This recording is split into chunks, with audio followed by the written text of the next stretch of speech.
Hold on. It's still raining. Yeah, only a little. It's just very, it's really heavy and there's a suction vortex when you pull it out.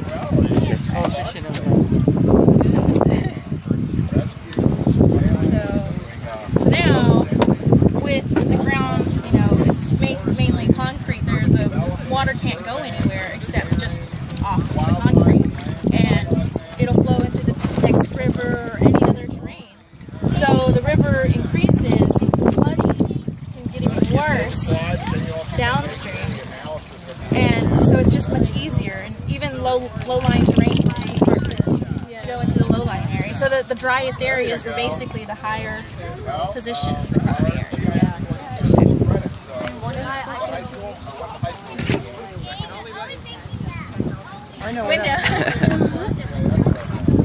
Like what's at the coast of the beach, right? So we've got all these houses. Have you gone out to Flower Bluff and seen everything that's built up around here? Maybe y'all live near that area, or not Flower Bluff? Yeah, Flower Bluff. And this would be like Portland. Portland's actually higher in elevation than down here in Corpus and down here on the beach.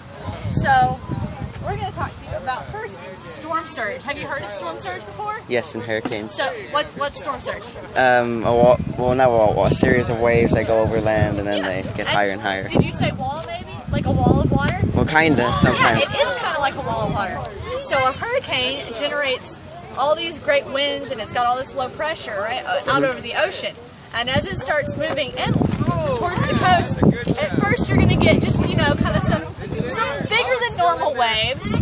But as it starts getting closer and closer, the winds and the pressure from the hurricane actually push the water, and it's like a big wall. And anything that's low lying around the coast is actually going to get washed in with the waves there. So whenever we have storm surge in our warnings, whenever our hurricane's coming, it's really important to move further inland. Because, see, the further inland you go, the higher in elevation, which helps keep you safe from the storm surge. Storm surge is actually the #1 threat from a hurricane along the coast. It's not the winds or Trina is a good example. Yeah, it's actually the storm surge of the water just pushing inland, and it acts like a wall. It can move concrete, it can move your wood, it can move your natural structures there, and it can reshape the shape of what the coastline looks right there.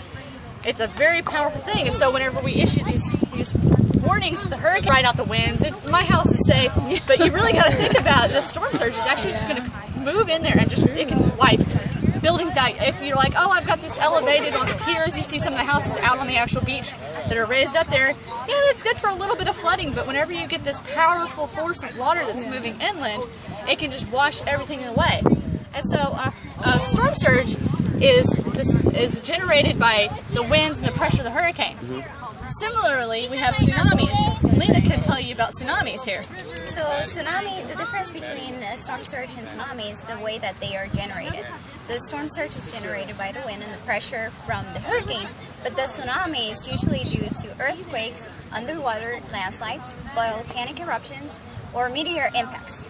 And it generates a really strong wave, which is pretty much, it looks like, in here it's going to look like the same as in the 4 boats. Oh, wow.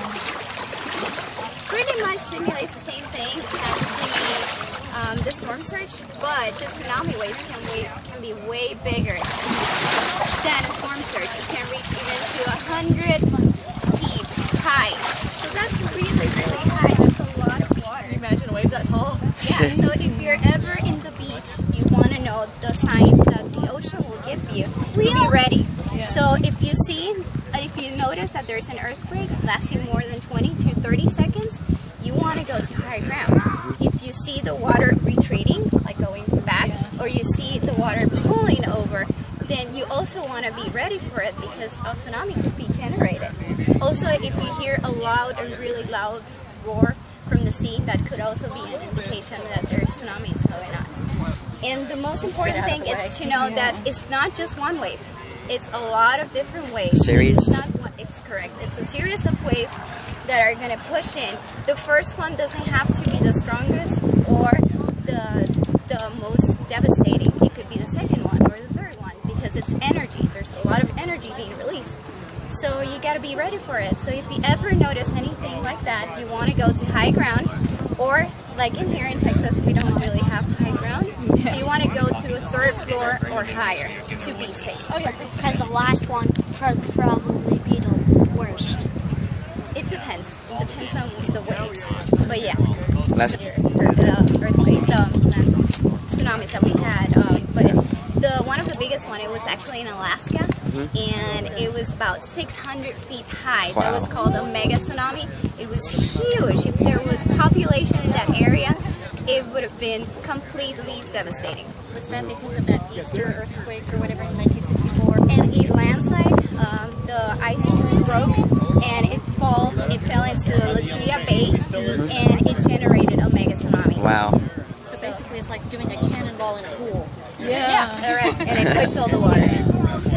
So if you ever go to the beach, you want to know where's a safe. Like, it doesn't matter where you are. You always want to be sure.